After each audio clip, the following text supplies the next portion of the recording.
Could be the old malaria kicking in. I don't know. Or maybe it's just a forgotten traumatic experience that manifests itself with actual physiological symptoms. Look at the hand that's holding the camel is shaking like a leaf. Somehow I just can't shake it. The horrible memories of the day when the name on my uniform said Greaseman, but everybody called me Sergeant Fury. Coin tree 1967. We were going into a village, hooch by hooch. We had a system. We knew that anybody there had to be NVA. So we'd warned the local people to get out of there, because we were coming through. So what we'd do is we'd lob a grenade in the front door, and then one man would go in high, one man low. We'd shoot everything that moved, anything that didn't move. We'd blow bottles off the shelf. Yeah.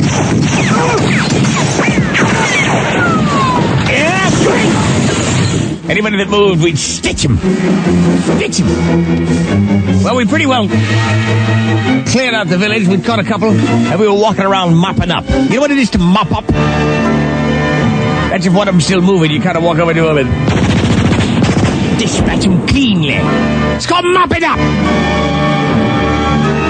Well, I was walking along with D. Lorenzo and Wozniewski.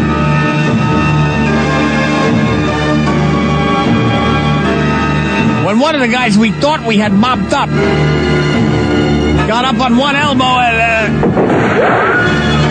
shot Prokopic. I spun around, I said, "You slave!" And I emptied the clip. They had to grab me. Sarge, he said! Sarge! Stop it!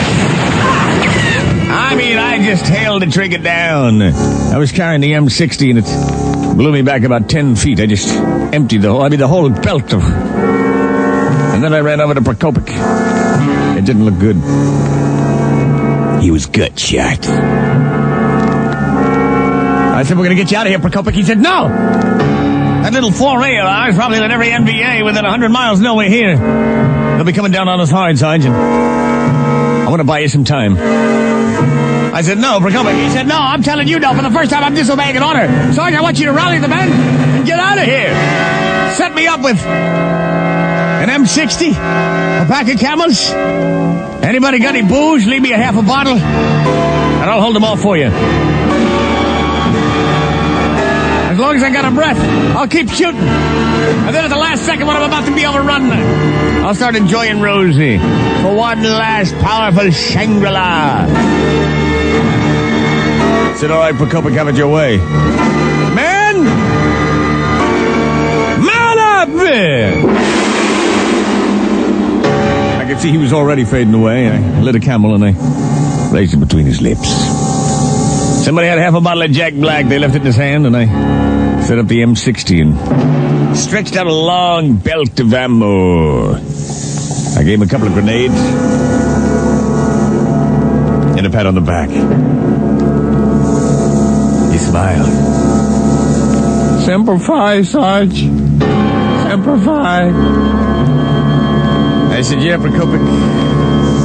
Semper Fi." I said, "All right, man, move out. And sure enough, the men began the long trek back to base camp. As we waited, we knew sooner or later the enemy would start sliding in there like the scum dogs they were. Incoming! They're away in the distance. We can hear the sound. Prokopic returning fire! Yeah! Fire this time! We heard him fire his grenades. Just leaning on the trigger in that M60. I tried to help him out. Blue Fox. This is Base Command 1, requesting artillery. Coordinate 197 Fox Delta. Roger, 197 Fox Delta. Here comes it.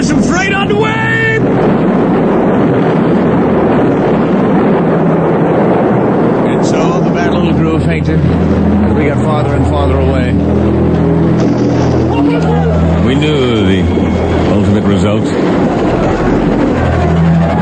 Well, thanks to Prokopik, we all made it back safely. I went and I found the preacher.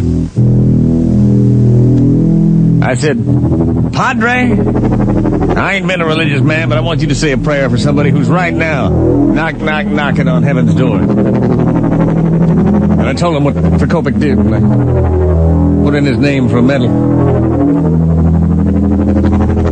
And the priest said, do you think you can still reach him? I mean, as long as there's life, there's hope. I said, I don't think so. I said, I don't know, we left him a radio, maybe. Let me see. Maybe they haven't quite overrun him yet. Hello?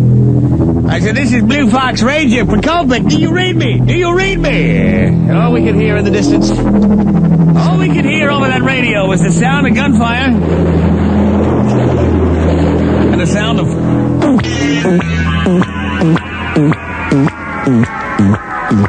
The priest said, what's that, Sergeant? I said, static, Father, static.